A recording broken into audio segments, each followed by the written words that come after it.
Intangible assets are going to be things that we can't actually touch, but they still have value. Things like patents, copyrights, trademarks.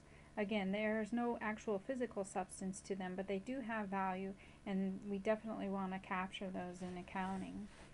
So let's talk a little bit more about the various intangible assets.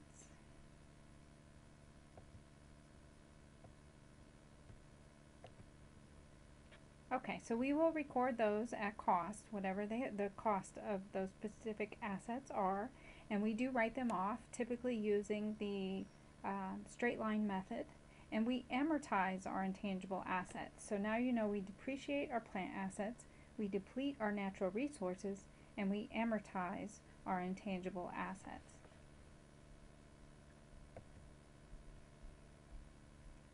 When we do amortize those assets, we will debit amortization expense, and then this is important, we credit the specific intangible asset. So there's no accumulated amortization.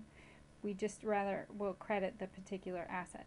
Here's something else to note. We cannot exceed 40 years. So even though some of these have a life longer than 40 years, we still will amortize them over a period of no more than 40 years. And again, we use straight line for that, which is simple, makes things easy. So patents give us an exclusive right to manufacture, sell, or control an invention for a period of 20 years from the date that the patent is actually granted. Now the cost of the patent here can be quite expensive, and that includes all the costs associated with getting that patent in place.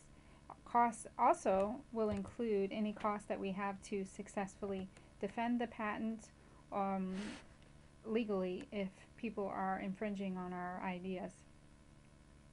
And then the cost of the patent should be amortized over its 20-year useful life and not longer. So this one is a little bit shorter than the 40 years. And let me just give you an idea of what an example problem would look like here.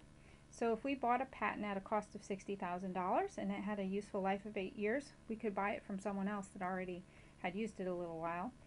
Then we would calculate the amortization expense at $7,500. Take the cost divided by its useful life, debit the amortization expense there, and actually this is incorrect. Let me see if I can fix that really quickly.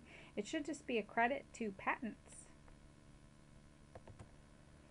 Okay, that looks better. So debit amortization expense and credit the actual asset, intangible asset, which in this case is patents. Copyrights are going to grant us, producers of a specific work, music, written, rights, to exclusive right to reproduce that work for our lifetime, or the lifetime of the creator, plus 70 additional years. And that will include the cost of the actual copyright as well as the cost of acquiring and defending the patent. Trademarks and trade names, you've probably seen that little TM logo after a name.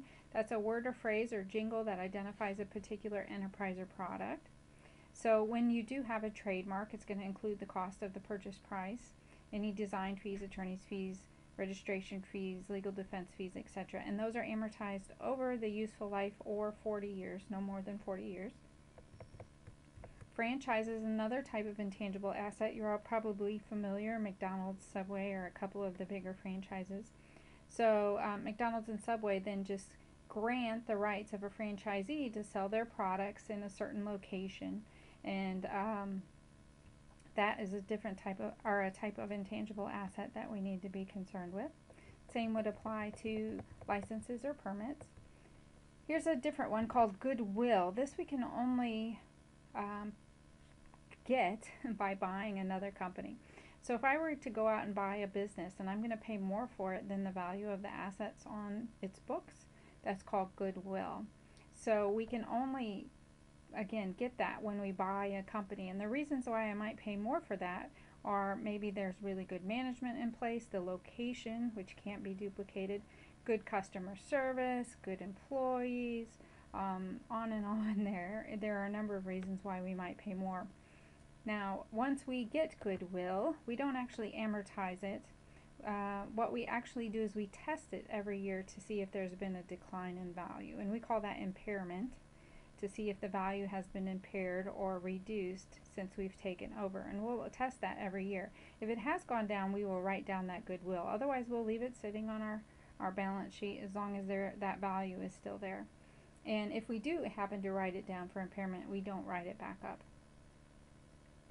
Another type of intangible are research and development costs. These are a little different though. We expense them as incurred. So all of those drug companies that we hear about doing so much in research and development, those costs are just expensed as incurred. So let's look at what our balance sheet would look like here for all of those assets.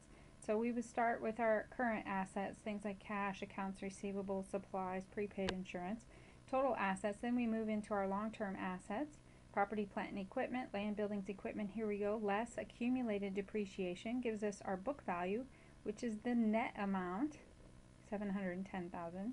Then we have some natural resources here. Gold reserves, net of accumulated depletion, so that's already been subtracted to get to 620.